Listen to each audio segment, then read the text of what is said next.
नमस्कार, आप देख रहे हैं जन उत्तराखंड और मैं हूं आपके साथ भानु दीक्षित। सबसे पहली नजर हेडलाइंस पर।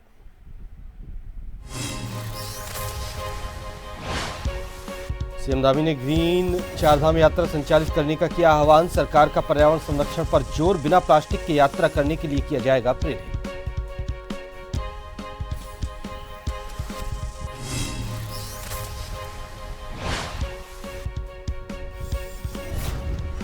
धामी सरकार का चिकित्सा के क्षेत्र पर फोकस, प्रदेश में विशेष डॉक्टरों की संख्या बढ़ाने की तैयारी। चिकित्सा शिक्षा के निदेशक डॉक्टर आशुतोष सयाना ने दी जानकारी।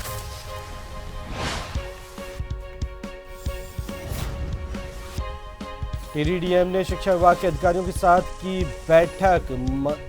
मदन नेगी और नरेंद्र नगर में स्वीकृत नए केंद्रीय विद्यालयों के निर्माण को लेकर की चर्चा। इस सत्र से केवी शुरू करने के दिए निर्देश।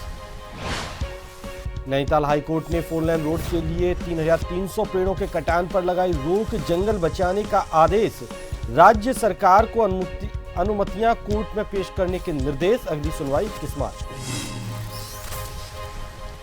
उत्तराखंड में बारिश होने से तापमान में गिरावट। मौसम विभाग का आज भी येलो अलर्ट जारी। ऊंचाई वाले इलाकों में बर्फबारी।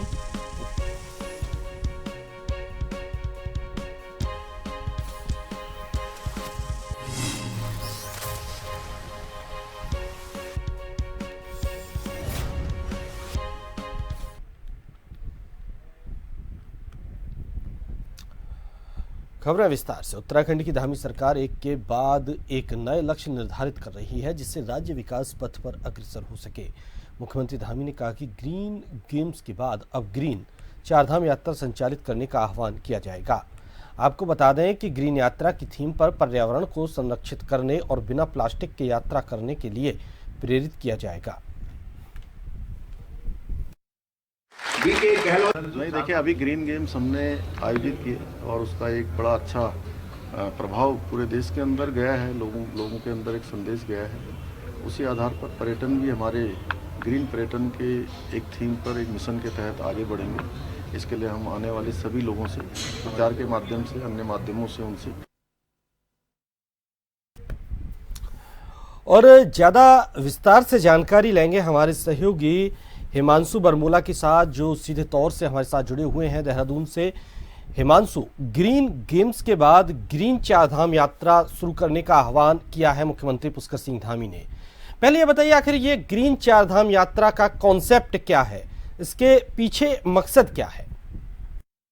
निश्चित रूप से भानु, आपको बताना चाहता हूं कि उत्तराखंड में 30 अप्रैल से जो है चारधाम यात्रा की शुरुआत हो जाएगी।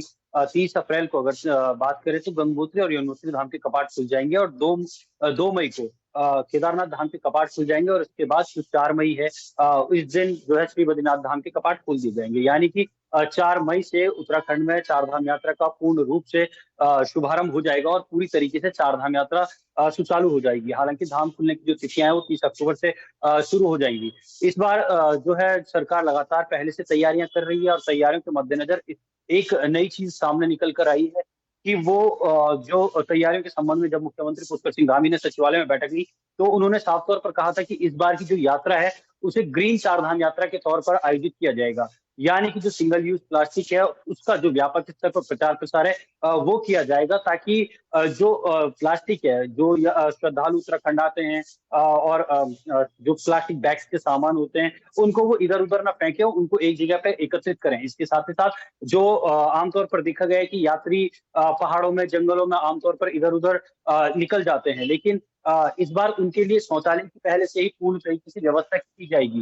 तो जिस तरीके से उत्तराखंड में ग्रीन गेम्स का आयोजन किया गया, यानी कि जब उत्तराखंड में नेशनल गेम्स किए जा रहे थे तो चाहे वो मेडल हो या फिर जो इसके अलावा गोल्ड, ब्रॉन्ज और सिल्वर मेडल थे वो भी ग्रीन जो ऑब्जेक्ट थे उनसे बनाए गए थे। इसी तरीके से जो अब ग्रीन चारधाम यात्रा की जा रही है वो सिंगल यूज प्लास्टिक को लेकर की जा रही है। मुख्यमंत्री पुष्कर सिंह धामी का साफ तौर पर कहना है कि इसकी व्यापक स्तर पर प्रचार प्रसार किया जाएगा और इसके लिए जो है वो श्रद्धालुओं से भी अपील कर रहे हैं कि उत्तराखंड आएंगे तो उत्तराखंड आने पर जो है प्लास्टिक का उपयोग कम से कम किया जाए। जी भानु, बहुत बहुत शुक्रिया हिमांशु आपका जानकारी के लिए। तो वहीं देहरादून में चिकित्सा शिक्षा के निदेशक डॉक्टर आशुतोष सयाना ने कहा कि उत्तराखंड सरकार के पास पर्याप्त संख्या में एमबीबीएस चिकित्सक उपलब्ध हैं। ऐसे में अब सरकार विशेषज्ञ चिकित्सकों की संख्या बढ़ाने की तैयारी कर रही है। इसके लिए राज्य सरकार राजकीय मेडिकल कॉलेजों में विशेषज्ञ चिकित्सकों को तैयार करने के लिए पाठ्यक्रम की संख्या बढ़ा रही है। उन्होंने कहा कि जब राजकीय कॉलेजों से ही विशेषज्ञ चिकित्सक राज्य को मिलेंगे तो हमारे दूर दराज के ऐसे क्षेत्रों में जहां इनकी जरूरत है वहां आसानी से उपलब्धता हो सकेगी।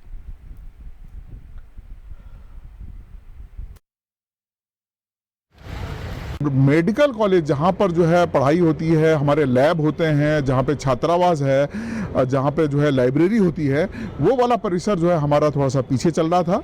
लगभग 40% जो है करीब करीब जो है निर्माण कार्य पूरा हो चुका है। मुझे लगता है 2025 में हम जो है आवेदन कर लेंगे और मुझे लगता है कि एक वर्ष में जो है लगता है कि जो है हमारे जो है उत्तराखंड राज्य के जो भी जो है मेडिकल के सेक्टर में जाना चाहते हैं, डॉक्टर बनने का जिनका सपना है, उनको और भी अधिक अवसर मिल सकेंगे। टिहरी जिले में 2 नए केंद्रीय विद्यालयों के इसी शिक्षा सत्र में संचालन को लेकर जिला प्रशासन ने तैयारियां शुरू कर दी हैं। इसी शिक्षा सत्र से केंद्रीय विद्यालय मदन नेगी और नरेंद्र नगर को उनके भवन निर्माण होने तक अस्थायी भवनों में शुरू किया जाएगा। वहीं बैठक में जिलाधिकारी ने मुख्य शिक्षा अधिकारी को निर्देश दिए कि मदन नेगी पुराने डाइट भवन पर आवश्यक कार्य और मरम्मत कर अगले महीने से केवी की प्राइमरी की कक्षाएं शुरू कराई जाएंगी। तो 17 मार्च को सिडकुल के अधिकारियों के साथ बैठक की जाएगी।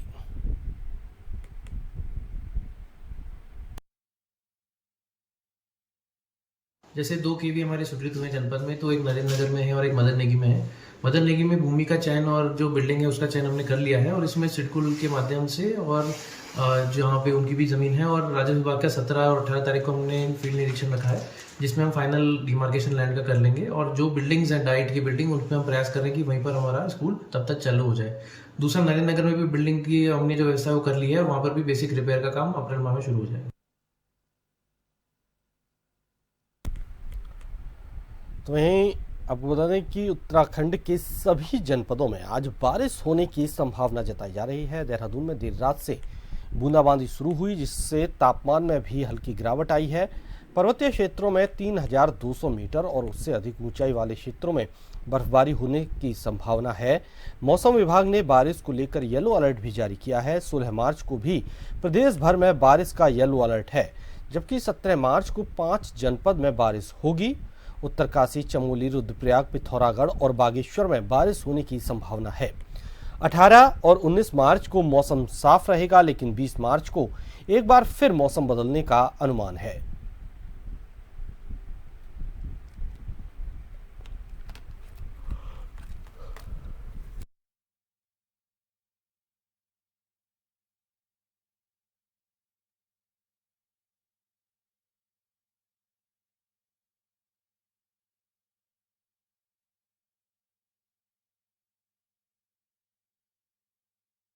उत्तराखंड के सभी जनपदों में आज बारिश होने की संभावना है। देहरादून में देर रात बूंदाबांदी शुरू हुई, जिससे तापमान में हल्की गिरावट आई है।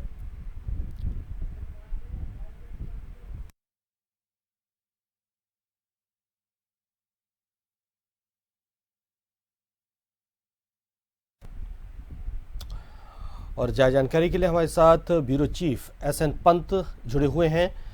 एसएन पंत, उत्तराखंड के मौसम में लगातार बदलाव देखा जा रहा है, बारिश तो और बर्फबारी की संभावनाएं हैं। क्या कुछ मौसम विभाग का इसको लेकर कहना है, क्या संभावनाएं जताई जा रही हैं? बिल्कुल भानु, आपको बताना चाहूंगा उत्तराखंड में पिछले अगर बीते रोज की बात करें तो देर रात से ही झमाझम बारिश हो रही है और पर्वतीय जो क्षेत्र है, खासतौर पर जो मैदानी इलाके हैं, उनमें सुबह 4 बजे से आंशिक रूप से बारिश शुरू हुई थी और जो पर्वतीय क्षेत्र के जिले हैं वहां पर लगातार रात से झमाझम बारिश हो रही है। हालांकि अभी सूरज की पहली किरण आ चुकी है और बारिश काफी हद तक अधिकांश जिलों में बंद हो चुकी है, लेकिन बादल अभी भी नजर आ रहे हैं। खासतौर पर अगर देखा जाए जो ऊंचाई वाले इलाके हैं, 2000 फीट से ऊंचाई वाले जो इलाके हैं, वहां पर बर्फबारी हो रही है। केदारनाथ वाली बेल्ट है, उत्तरकाशी है, गंगोत्री है, या फिर बागेश्वर पिथौरागढ़ के जो ऊंचाई वाले इलाके हैं वहां पर लगातार बर्फबारी हो रही है। जहां पर बारिश हो रही है वहां पर जो तापमान है वो 2 से 4 डिग्री सेल्सियस तक कम हो चुका है, यानी एक बार फिर से ठिठुरन पैदा हो चुकी है। कुल मिलाकर के मौसम विभाग ने पूर्वानुमान जारी किया था कि उत्तराखंड में अगले 24 घंटे में बारिश होगी और इसके अलावा जो ऊंचाई वाले इलाके हैं वहां पर बर्फबारी होगी। कमोबेश वही स्थिति देखने को मिल रही है। हालांकि एक तरफ ठंड जरूर बढ़ गई है, लेकिन वहीं काश्तकारों के लिए एक अच्छी राहत वाली खबर है, क्योंकि काश्तकारों के लिए जो जमीन में तरावट चाहिए थी वो उनको आंशिक रूप से मिल चुकी है। तो इसको देख करके जरूर ये कहा जा सकता है कि ये जो फुहार जो मौसम के में करवट बदली है और फुहार के रूप में लोगों को बारिश मिली है, उसको लोगों ने बहुत अच्छे से उसकी जो वैल्यू है उसको, क्योंकि काश्तकार जानते हैं कि अब बुआई का समय आने वाला है या अभी जो गेहूं की पैदावार होने वाली है उसको पानी की अति आवश्यकता है। और ऐसे में अगर जिस तरीके से पानी बरसा है उसको लेकर के जरूर कहा जा सकता है कि काफी राहत किसानों के लिए रही है। लेकिन जो खास तौर पर क्योंकि शीतकालीन यात्रा उत्तराखंड में इस समय शुरू हो चुकी है और यात्रा पर भी अधिकांश जो पर्यटक हैं या आध्यात्मिक यात्रा के लिए पहुंच रहे हैं, वो उन लोगों के लिए जो ब्रांच सड़कें पर कई बार लोग घूमने के लिए या होम स्टे के लिए ब्रांच सड़कों पर चले जाते हैं, वहां पर लैंडस्लाइड या बड़े बोल्डर आने के खतरा बना रहता है। इसको लेकर राज्य आपदा कंट्रोल रूम में भी कोऑर्डिनेट जिला आपदा कंट्रोल रूम को किया हुआ है कि अगर कहीं पर इस तरीके की सूचना मिलती है, ये सड़कें बंद होती है, तो उसको तत्काल प्रभाव से सोशल मीडिया की साइट्स पर डाला जाए। जो अधिकृत पेज होंगे उन पर उसको तुरंत ब्रेक किया जाए, ताकि अगर कहीं पर जाने से लोगों को जानकारी मिल जाएगी तो वो वहां से जाने से गुरेज करेंगे। तो कुल मिलाकर के अगर आप देखेंगे तो मौसम काफी शुष्क हो चुका है, बारिश भी हो रही है, हालांकि अभी धूप निकल चुकी है, लेकिन जो मौसम का जो टेम्परेचर है मौसम के से वो 2 से 4 डिग्री सेल्सियस तक कम जरूर हुआ है। जी चलिए, बहुत बहुत शुक्रिया SN पंत आपका जानकारी के लिए। तो बता दें कि फिलहाल धूप निकलना शुरू हो गई है, अधिकांश शहरों में बरसात फिलहाल बंद है, लेकिन मौसम आगे भी खराब हो सकता है। बादल कहीं कहीं छाए हुए हैं, जबकि पहाड़ी जो इलाके हैं ऊंचाई वाले 2000 फीट से ज़्यादा ऊंचाई वाले इलाके हैं वहाँ अभी भी बारिश है।